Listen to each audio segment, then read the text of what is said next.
Traffic is one of my all-time favorite bands. I can't think of another group that so smoothly combined rock, folk, jazz, soul, psych, all in a very natural way.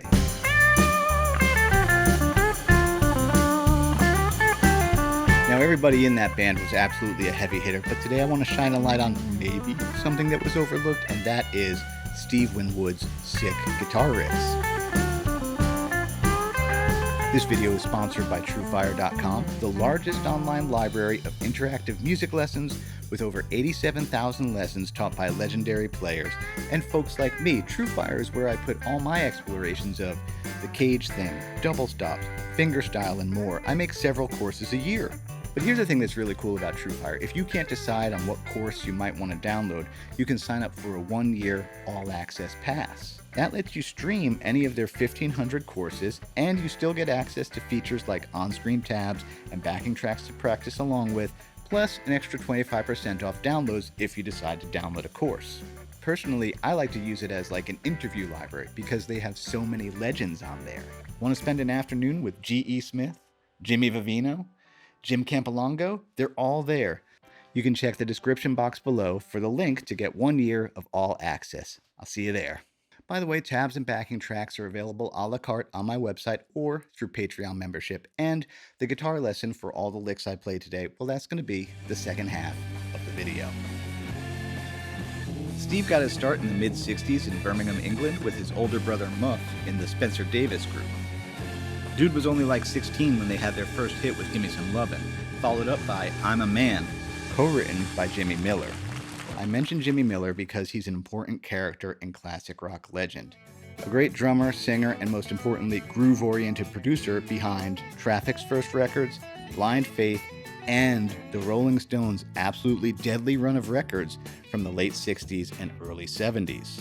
Anyway, back to Spencer Davis. Steve primarily played organ and sang in the Spencer Davis group, but it should be noted, Steve can play everything. Guitar, bass, drums, keys, and sing like that. He's a musical genius.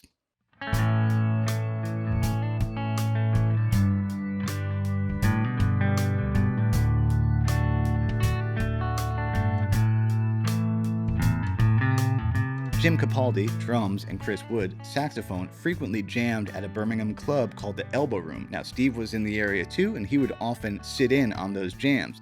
So those jams led to the dissolution of the Spencer Davis group and the formation of Traffic. The original lineup was Jim Capaldi, drums, vocals, lyrics, Dave Mason, guitar, vocals, Chris Wood, sax, flute, and Steve Winwood, everything else, guitars, bass, keys, vocals. Now, the first record did have a hit with Dear Mr. Fantasy, written by Steve Winwood and Jim Capaldi, and yeah, there's some great playing on that, but for me, it's not until the second record that they really pick up steam. Guitarist and third songwriter Dave Mason gave them their biggest hit to date with Feelin' Alright, and yeah, that's a great track, and it brought a lot of attention their way, but I want us to just take a quick look at Pearly Queen, which is some early drop D riffage with a soul twist.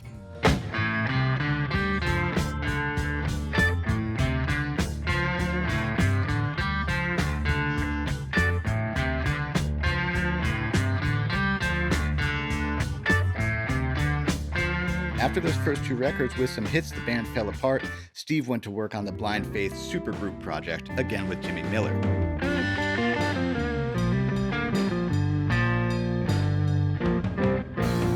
Now that record is sick and those tracks are legendary, but I want to stick with Steve Winwood in the context of Traffic.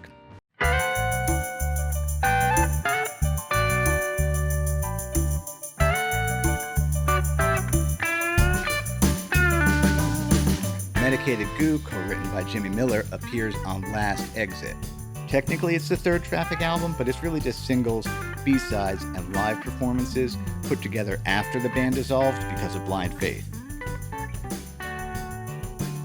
Now, after Blind Faith, Traffic sort of organically reformed. Well, what happened was Steve was working on material that he thought was going to be a solo record, but before long he called up Jim Capaldi, called up Chris Wood, and boom, we have the reformation of Traffic, and John Barleycorn Must Die.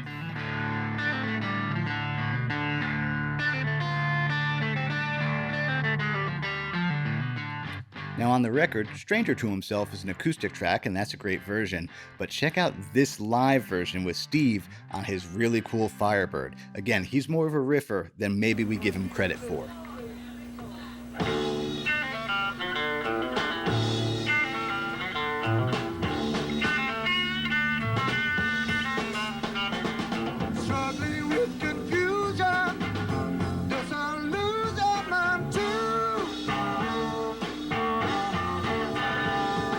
The last record that I'll mention that I think kind of completes the initial run of Traffic excellence is Low Spark of High Heeled Boys. The lineup for this one includes Rick Greck from Blind Faith, percussionist Rebop Kwakuba, and Jim Gordon from Derek and the Dominoes.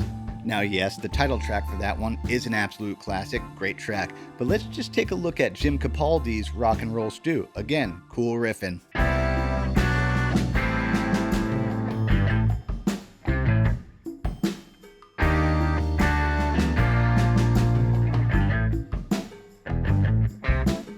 It looks like in this era, Steve was mostly playing a Strat, sometimes a Telly, and most notably, his gorgeous Gibson non-reverse Firebird.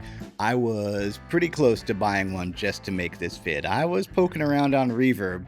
I was close, but you know, the Mustang's cool too. Amp-wise, it's really hard to say what he was using back then because I saw Marshalls. There's that blonde Bassman that he definitely had in the Blind Faith era, but there's some other amps as well. So I wouldn't worry too much about trying to get that. I think the main thing I hear is, again, it's a cleanish overdrive and it's fairly bright most of the time. He's never super saturated, you know, he's not all the way woolly, really not a lot of effects going on, sometimes some wah, sometimes some reverb. So again, a good edge of breakup sound and good technique, you should be able to get pretty close to the sound. Here's my setup for today, my 1966 Fender Mustang, Tom Brantley custom pickups. Again, they're basically 60s pickups, maybe a little bit hotter. I'm using the Strymon Deco for some of the overdrive just to push things a little bit more, but mostly what we're hearing is the Carr Skylark Special, which again has a tweed mode or a high watt mode, and I'm actually changing it back and forth. I'm using, depending on what, you know, of the 8 little samples I did today, it's kind of going back and forth between the tweed sound or the high watt sound. I am running through my Weber Minimass attenuator. I think that thing is very useful. The Carr has a built-in attenuator as well. The Carr attenuators tend to make things brighter. The Weber Minimass makes things darker. So it really is like, it's kind of nice actually having 2 attenuators to choose from. So for this one today, I was like, let me go bright sound. Anyway, I use the Minimass for today. That cab is a really good sounding lightweight pine cab by a dude called Coffee Cabs. You can find him on Etsy.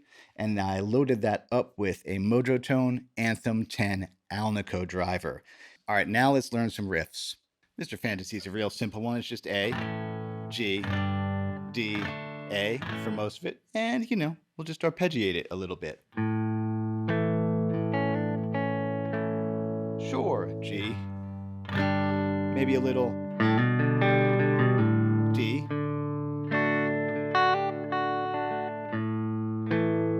This is cool though, that little fill, major pentatonic, blues. You're going to see that throughout Traffic and honestly throughout classic rock. The mixture of those 2 scales.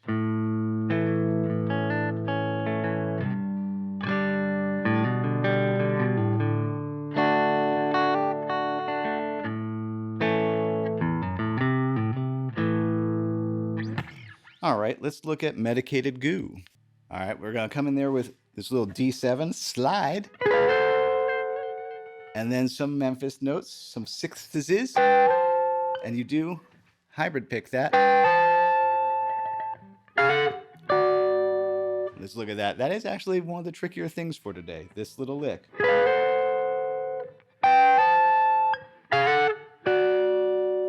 And then also hybrid picked. And then major pentatonic. Now the verse is really cool because the band is on, was it a C to a G and a G to a D? And I got to point out, Steve kills it on bass on this track. But anyway, what he puts on top of that C chord, which would be here, he puts an A minor, thereby making a C6. And then the G. And then, you know, little Memphis harmonized sixths. And then this little part, you can do anything out of D blues that you want. I think though the main thing is wait 1/8 note. 1.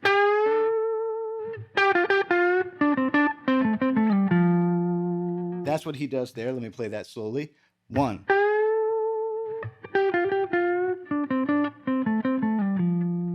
One other little thing I want to point out that you'll see throughout today, and again throughout classic rock. Classic rock players don't play the blues scale like that. They're going to put that note over there. It's just so much cooler and slidier. Then it goes around again. The little kind of walk down thing, which is going, by the way, from the G to the D. So major key. And the second fill, again, it doesn't matter super much. Just as long as it starts with that bend, an 8th note after the downbeat.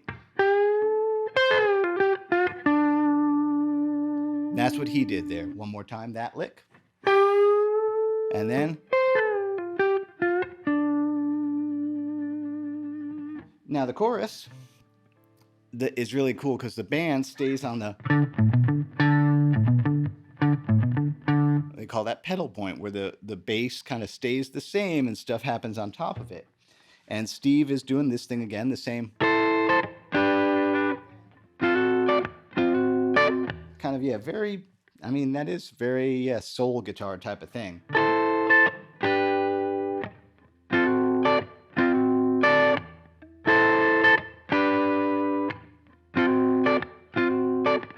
You know, anything like that. I guess that rhythm was that.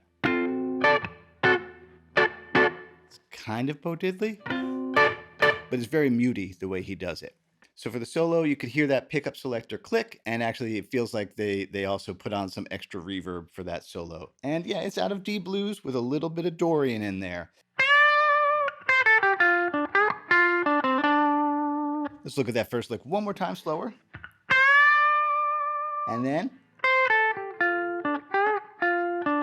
So you do have to land it like that with your middle finger so that you can get that bend there. And again, another Clapton thing. I mean, Steve hung out with Clapton all the time.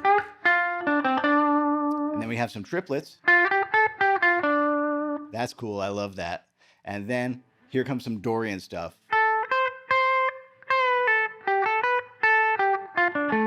Let's break that in half. And then the second half of that lick. And then here comes major pentatonic stuff. So slowly. Big bend. Ooh, that scares me, that bend. Anyway, there it is. And then some more Dorian stuff.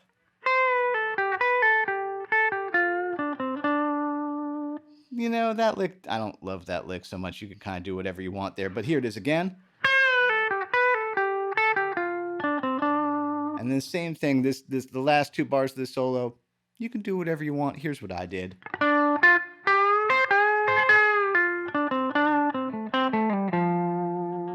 As long as it ends low, so it could get back around, you know, to the chorus. Actually, does it go back to the verse after that? It goes back to the verse after that. Let's look at Had to Cry Today. Great G blues riff.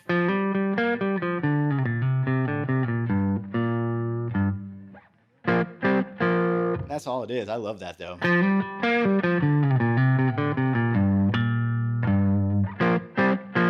Now for the verse, it goes up to a C. So there's a couple of guitar tracks on the record. Both Clapton and Steve are doing cool stuff. So I don't know.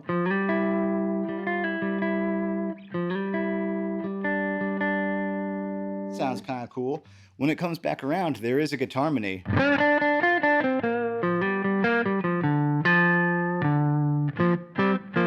And then the next time it goes up to C, here's a C here. I don't know, let's do some Memphis notes. And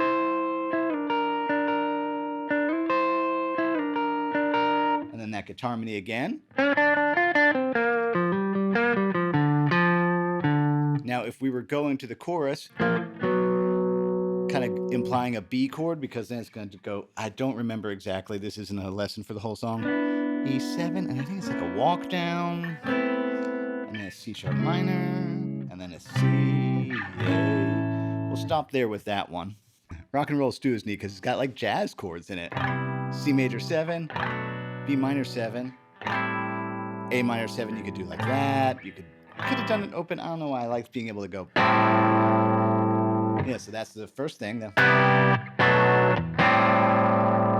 And then A blues. But then this is weird. It does a E flat, D, B flat. Super like weird thing to do. Very psychedelic, also kind of jazzy. And then we got our verse.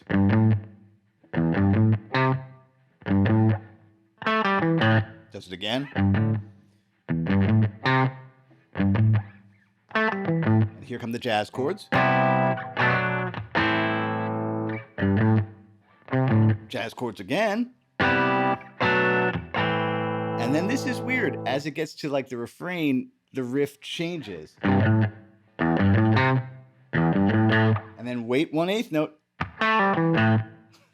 That part messed me up because you think it's going to be the same, but it's not. Again, so that part leading to the refrain. 8th note rest. Cool. Light Up or Leave Me Alone starts with a wah on. I have a Vox wah, and it's just a blues lick, a little. Drop it way down though. And then the wah goes off. So you got an E, really just a D chord with like a, before it, A chord, and then an A major pentatonic fill.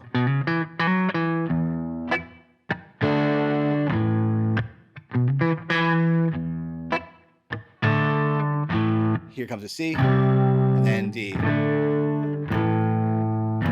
I guess sometimes you might be able to hear like a very quiet D sus4. You could do that too, I guess. But it's barely there.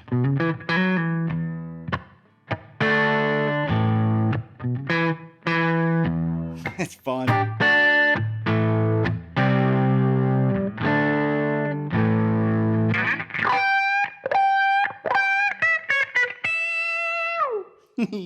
Fun.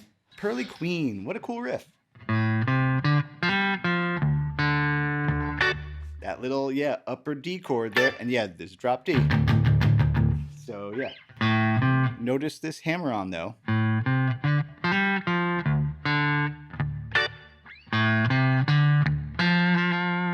Vibrato on that one. That's all it is.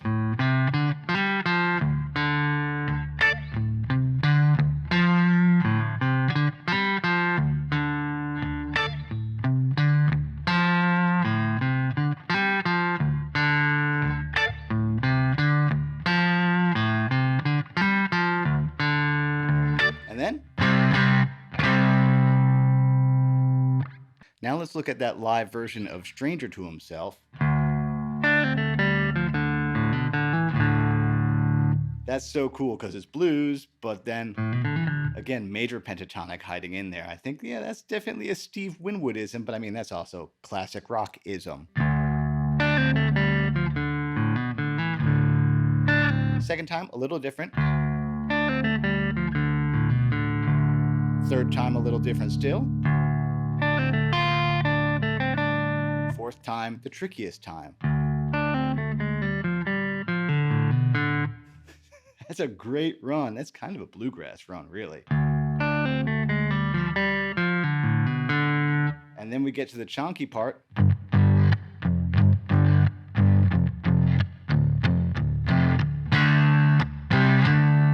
And then this is tricky. This C up here. I mean, I think in the live clip he goes. So that would work too. I like to do that. I gotta point out, this is a 10-inch speaker in this.